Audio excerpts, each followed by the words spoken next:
Captain Marvel may or may not be one of the best films in the MCU, but it still proved to be a big success. And after seeing Miss Marvel and the character of Maria Rambeau in WandaVision, they've teamed up together to form the Marvels, and that's what I recently saw today. The Marvels, now playing in theaters. But is this new installment of the MCU worthy of becoming another big winner for the MCU? Or is this one not going to be as marvelous as you think? Find out in this spoiler free review right now. Big D's Entertainment Rankings and Reviews, Excelsior!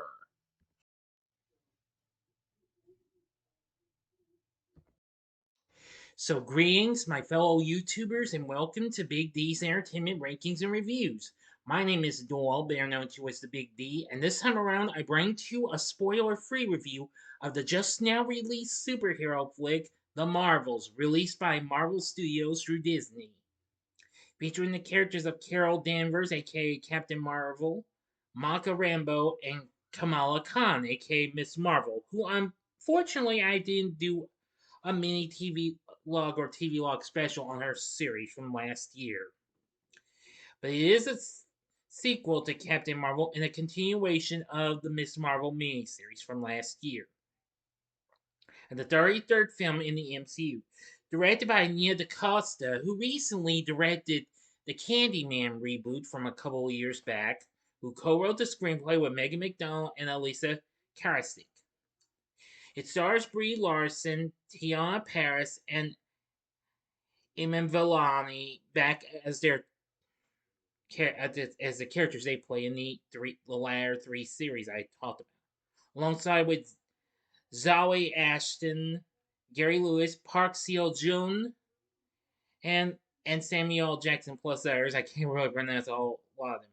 Anyway, Danvers, Rambeau, Khan team up after they begin swapping places with each other every time they use their powers. The film finally came out recently after it had been delayed numerous times. And though it's gotten mixed reviews, I still find it to be a pretty fun experience. Well, with the collapse of the Supreme Intelligence leads to a civil war among the Kree species in their home world of Hala, conflict renders the planet barren as it loses its air, water, and sunlight. Dar-Benn, the new leader of the Kree, retrieves one half of the quantum band, of which Kamala Khan has the other half. If for those of you who have not seen the Miss Marvel miniseries on Disney Plus, Dar-Benn harnesses the power of the band, pairs it with her staff, named the Universal Weapon, and uses it to tear apart a jump point in space. The resulting anomaly is discovered by Sword. Meanwhile, Nick Fury, now residing at the Saber space station, hosts peace talks between the Kree and the Skrull Empire. Fury calls in Carol Danvers and Maka Rambeau to investigate a jump point anomaly near Saber. When Rambeau touches it, she, Danvers, and Kamala switch places through teleportation. And the switching causes the three to fight each other's Kree enemies, leaving the Khan's house destroyed in their wake. And after they return to their original places, Fury and Rambeau visit Kamala on Earth, and as she eagerly demonstrates her power, she switches places with Danvers. When Danvers flies away, she switches places with Kamala in midair. And all that jazz. Now, anyway, that's all the story I'm going to give to you, though. But until later on, they join up at the Skull refugee colony on the planet of Tarnax. But that's all I'm going to tell you the story. Now, my thoughts on the film was I didn't know what to think of it. After revisiting Captain Marvel along with WandaVision and Miss Marvel, I knew I wanted to be prepared for it. And let me tell you, I liked it. Despite critics have been a little rough on this, at least look on the bright side. At least, despite this film couldn't make up its mind at first on the tomato meter, 1 minute it starts Ryan, then it's fresh. Then it was right back to Ryan. Now it's right back to fresh. And I hope for good. The film currently sits at 62%.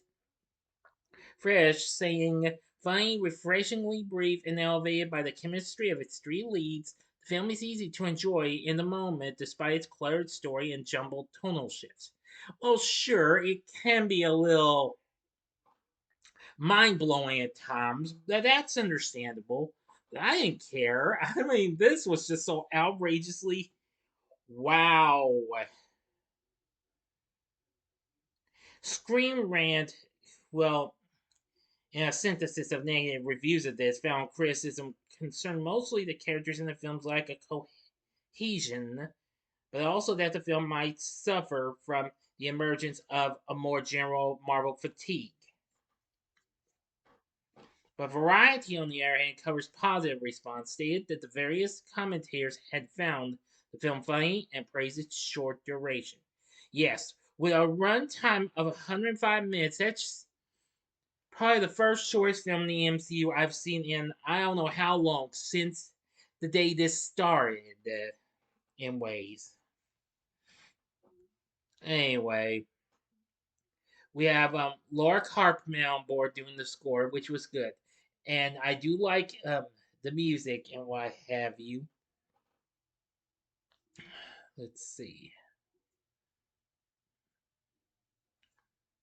Yes, and which Carpenter had recently worked on doing the music for the first season of the MCU TV series known as What If, as well as the Miss Marvel series, and, which I haven't seen, but I know of it though. Anyway, I think it was really good. Now, for our cast, we have Brie Larson back as Carol Danvers, aka Captain Marvel. And I really will say she was good, just like before. Teyonah Parris played Monica Rambeau, and I will say she was very, very good. Iman, or it, yeah, I think it's Iman, no, not Iman. Iman Vellani played Kamala Khan, aka Miss Marvel, and I didn't know what to think of her. But after watching her the miniseries last year, and then I just revisit it again, just so that way I could be prepared for this. I really thought she was absolutely funny and very lovable. I mean, I loved her performance. Zawe Ashton played Darben. Well, not really one of the best villains or villainesses in the MCU, but overall, I thought she was good in ways. Let's see. Now, here are some. Now, Park Seo Joon played Prince Yan, the charismatic prince of Aladna, who turned out to be, well, I better not give it to you. Well, involved with one of the Marvels, but I'm not going to tell you who he is. I gotta keep this hush hush because this is a spoiler-free review, you know. Zenobia Shroff and Mohan Kapoor, I'm glad I got those names right, well, return as Kamal's mother and father, and Sagar Shaikh played Kamala's older brother, Amir. And Samuel L. Jackson once again playing Nick Fury. Very good, why have you, and I really liked that. Now, two other appearances will, well, you'll get various cameo appearances from what have you. I won't really tell you though, but you'll see who they are when you see them. Because if I do, I will ruin this review permanently. Sorry about that. I've been having some sinus issues and what have you. Anywho, I am going to say that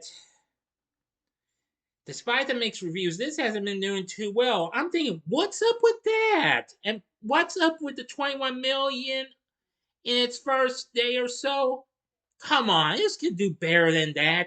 The Incredible Hulk and Ant-Man end up being the first couple of films in the MCU to not make as big. This is going to have to go somewhere and what have you.